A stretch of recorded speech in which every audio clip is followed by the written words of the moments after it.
జీవి మాల్లో చలో చలో కిలో కిలో ఆషాఢం కేజీ సేల్. కుక్క పిల్లి కాకి కాదేది బిర్యానీకి అనర్హం అన్నట్లుగా మారింది పరిస్థితి. ఇప్పుడేకంగా గబ్బిలాలతో వడ్డిచ్చేస్తున్నారు. టేస్టీగా ఉందని ఫుల్లుగా లాగించేస్తే ఇక అంతే సంగతులు. డాక్టర్లు కాదు కదా, ఆ దేవుడు కూడా మిమ్మల్ని కాపాడలేడు. జనం ప్రాణాలను పణంగా పెట్టి చేస్తున్న వ్యాపారం ఇది. ఇంతకీ ఈ గలీజ్ దందా ఎక్కడ సాగుతోంది? దీనిపై పోలీసులు ఏం చెప్తున్నారు? తమిళనాడు బిర్యానీకి ఫేమస్. అలాంటి చోట ఇప్పుడు బిర్యానీ తినాలంటేనే భయపడే పరిస్థితి వచ్చింది. మటన్ బిర్యానీ ఆర్డర్ పెట్టి హాయిగా లాగించిన తర్వాత ఆ మాంసం పిల్లులదో, కుక్కలదో, కాకులదో అని తెలిస్తే మీ పరిస్థితి ఎలా ఉంటుందో ఊహించుకోండి. మొన్నటిదాకా ఈ 3 ప్రాణుల మాంసంతో బిర్యానీ చేసిన ఘటనలు వెలుగులోకి వచ్చాయి.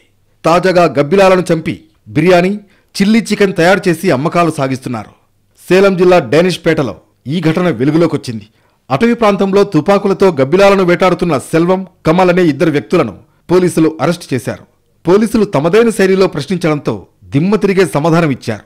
గబ్బిలాలను చంపి సమీపంలోని హోటల్స్కు పంపుతున్నట్లు తెలిపారు. చిల్లీ చికెన్కు అవసరమయ్యే సైజులో ముక్కలుగా కోసిస్తున్నట్లు తేలింది. మద్యం షాపుల వద్ద చికెన్ పకోడా రూపంలో విక్రయిస్తున్నట్లు విచారణలో అంగీకరించారు. పోలీసులు ఫుడ్ సేఫ్టీ అధికారులను అప్రమత్తం చేశారు. రెస్టారెంట్లు, ఫాస్ట్ ఫుడ్ సెంటర్లపై తనిఖీలు చేపట్టారు. 2ని అరెస్టు చేసి జైలుకు తరలించారు. ఈ కేసుపై పూర్తి స్థాయిలో విచారణ చేయాలని జిల్లా ఎస్పీ ఆదేశించారు. ఇక కొన్ని నెలల క్రితం చెన్నైలో క్యాట్ మీట్ బిర్యానీ అమ్ముతున్నారనే వార్త అందరినీ షాక్కు గురయ్యేలా చేసింది. చెన్నై విరుగంపాక్కంలో జరిగిన ఈ ఘటన అప్పట్లో సంచలనం సృష్టించింది. చెన్నైలో కొంతకాలంగా పిల్లులు మాయమవుతున్నాయి. వీధుల్లో పిల్లులు ఎక్కడా కనిపించడం లేదు. రాత్రి వేళల్లో పలు కాలనీలో పిల్లుల్ని దొంగతనం చేస్తున్నారు దొంగలు. వివిధ హోటల్స్కు, బిర్యానీ పాయింట్లకు సప్లై చేస్తున్నారని సమాచారం. తక్కువ ధరకు లభిస్తుండటంతో కొంతమంది హోటల్ నిర్వాహకులు ఈ పిల్లి మాంసంతోనే బిర్యానీ వండి చికెన్ బిర్యానీ, మటన్ బిర్యానీ పేరుతో వడ్డిస్తున్నారని తేలింది. జంతు ప్రేమికుల సంస్థ జరిపిన దాడుల్లో కుక్క మాంసంతో బిర్యానీ అమ్ముతున్నారనే విషయం అప్పట్లో సంచలనం రేపింది. కొన్ని నెలల క్రితం కోయంబత్తూరు, తిరువళ్లూరులో కాకుల్ని చంపి బిర్యానీగా చేసి అమ్ముతున్న ఘటనలు వెలుగులోకి వచ్చాయి. ఇలాంటి జంతువుల ఆహారాన్ని తినడం వల్ల శరీరంపై తీవ్రమైన ప్రభావాన్ని చూపిస్తుందని అంటున్నారు డాక్టర్లు.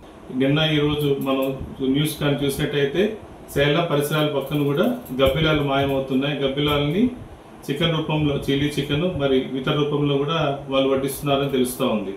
కాబట్టి ఎన్నో అనర్థాలు వస్తున్నాయి. మనం బయట ఆహారం, కలుషిత ఆహారం తినేదాని వల్ల చాలా అనర్థాలు వస్తున్నాయి.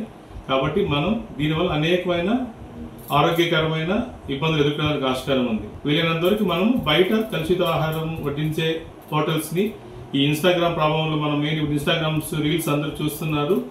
వెంటనే పోయి అక్కడికి తినేసి ఈ బారిన పడుతున్నారు.